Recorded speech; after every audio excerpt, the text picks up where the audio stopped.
Exercise, I have to acknowledge at the very outset and see if this is true for you, that for many Americans, exercise, despite appearances, is a four-letter word. Many people, when they hear the idea of exercise or working out, they start to kind of get tense. They start to think about, oh yeah, I should do it, I know I should, and yet I don't want to. Right? I don't want to.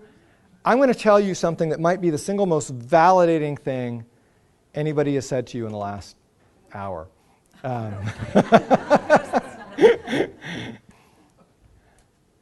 Exercise is completely unnatural. Exercise is completely unnatural. You're not designed to exercise. I'm not designed to exercise.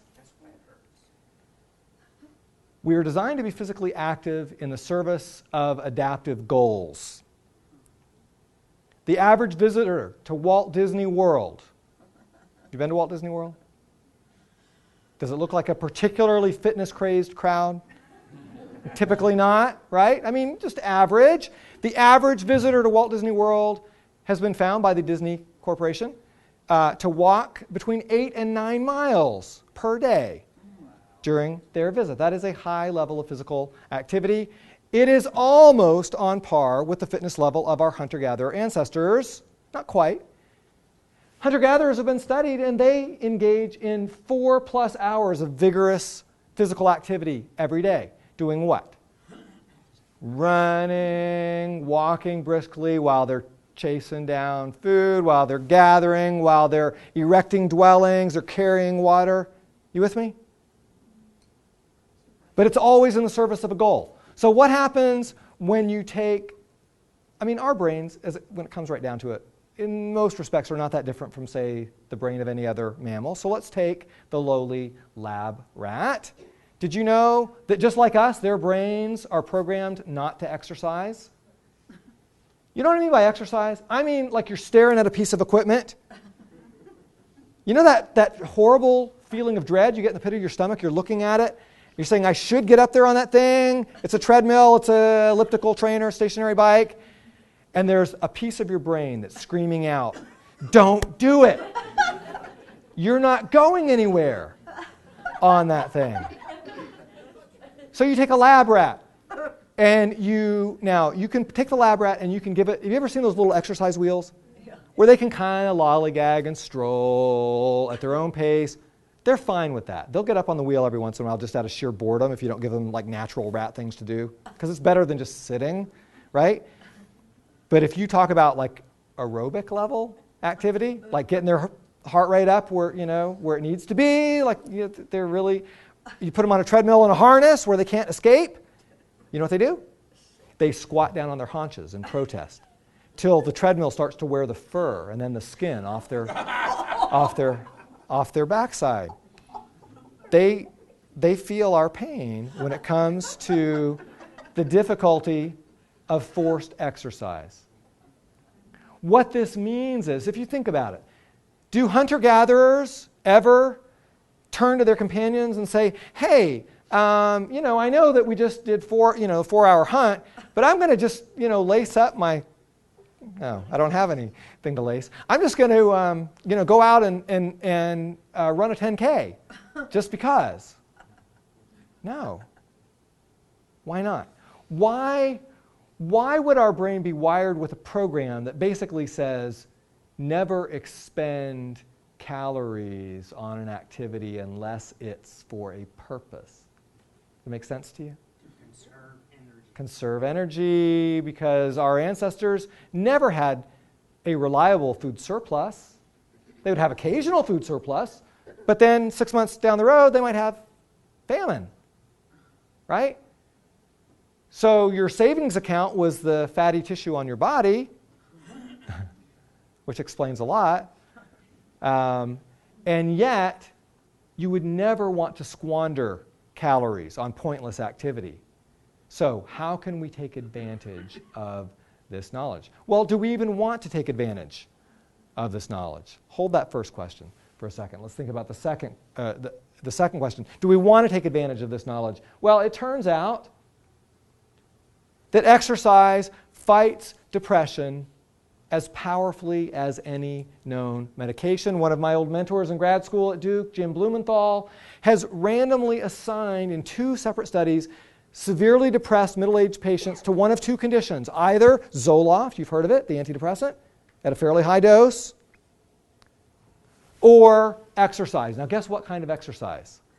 How hard would you have to exercise to change brain chemistry enough to be antidepressant?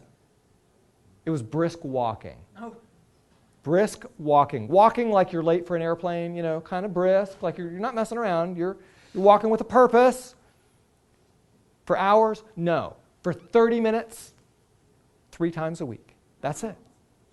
30 minutes of brisk walking 3 times a week compared head-to-head with Zoloft, and at the end of 4 months, both groups had an antidepressant response that beat placebo, sugar pill, right? There was no difference between the groups, but when they followed them up 6 months later, the folks who got the Zoloft were 3 times more likely to have had their depression return than the folks who were exercising. How can exercise be antidepressant? Well, it changes neurochemistry. It increases activity in circuits of the brain that use a neurochemical you've heard of called dopamine, which is the key neurotransmitter in the brain's pleasure centers, reward centers. Those are centers that go dormant in depression. Exercise increases functioning in circuits that use a neurotransmitter called serotonin, which you've heard of, which helps put the brakes on the brain's stress response, which helps turn down activity in the brain's emotion centers. You've heard of, some of you, the amygdala, which generates sadness and anxiety and fear. Exercise also has a really nice side effect. It might interest many of you. It slows down the aging process. British researchers have recently shown, did you know that we can look at your DNA? We could just get a little DNA sample, like a Q-tip on the inside of your cheek, a little swipe on the inside of your cheek, get some cells, look at the DNA, and it's like you've got your own tree rings. Really. Did you know you have your own molecular tree rings? They're protective caps on the end of each of your chromosomes. They're called telomeres. They're protective caps. And as we age, they shrink. And you can just look at the age, at the length of these telomeres and get a really, really good guess at a person's chronological age. But guess what? British researchers found that if you took a bunch of middle-aged folks my age, roughly, 40s, 50s, and you looked at the telomere length of 2 sets of middle-aged folks. Group A is the couch potatoes. People that say, my whole adult life, I've been in that vast group of people that just really don't dig exercise. I just, I do what I have to do, but I just don't exercise on any sort of regular basis. Group B, people that work out and have been workout fanatics at least 45 minutes a day, an average of six days a week at least, okay? Now, I don't mean to brag or anything, but when I started doing this research, I was not in that latter group. Since I started doing it, I'm in that group. Guess what they found? The people who exercised regularly and had been through their adult life while they were in middle age, their biological age, as evidenced by their DNA, was 10 to 15 years younger on average than the couch potatoes. Have you ever known somebody that was in their 60s or 70s that seemed really freakishly spry? You know what I'm talking about? Have you ever noticed how common it was for that person to have been really physically active through much of their adult life? Have you ever seen, if you don't know who I'm talking about, you need to go look it up on YouTube sometime, Jack LaLanne. Does that name ring any bells? Yeah. The original TV fitness guru. There's a great video of him at age 90 when he looks about 55, 60. He's 90. He looks and moves, holds himself like he's 55, 60 years old, and he's like swimming across to Alcatraz, pulling a tugboat behind him or something. It's crazy. Freakishly youthful. Exercise has all these benefits. Now, here's the thing.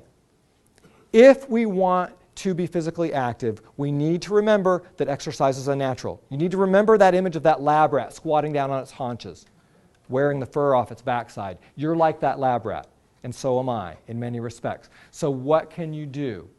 Find a partner.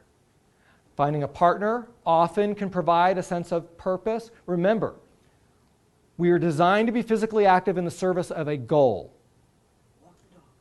The goal will vary from what is a meaningful goal for you may not be meaningful for me, and vice versa. For some of us, I have 2 very highly spirited dogs. Getting out and walking, in fact, I like to run with them, and they love it. They are in heaven. They beg for it. And I feel this warm, toasty glow inside because my doggies are happy, right?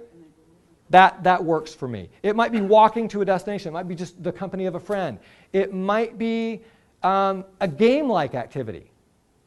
Something because hunting is a game-like activity. Gathering is a game-like activity. So if you're doing something that's game-like, that will keep you engaged. My last little point on exercise really quickly is this. Some of you here are battling clinical depression, or you have a loved one. You know somebody who is. When we're clinically depressed, we have a special difficulty initiating activities. Clinical depression turns down activity in the left orbital frontal cortex. It's a part of the brain that allows us to initiate things that we want to do. Does that make sense? In other words, when we're depressed, we can have a thought, I should do that. And then we can't actually make it happen. The part of the brain, how about this, that translates between your intentions and your actions, that part of the brain goes dormant when we're depressed. So some of you are hearing me right now and you're thinking, oh, I should do that.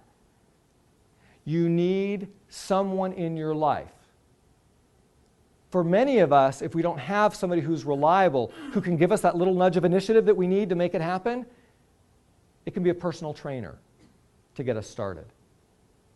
When I started this research 7 years ago, it never dawned on me in a million years that I would be telling people hiring a personal trainer can really make a difference.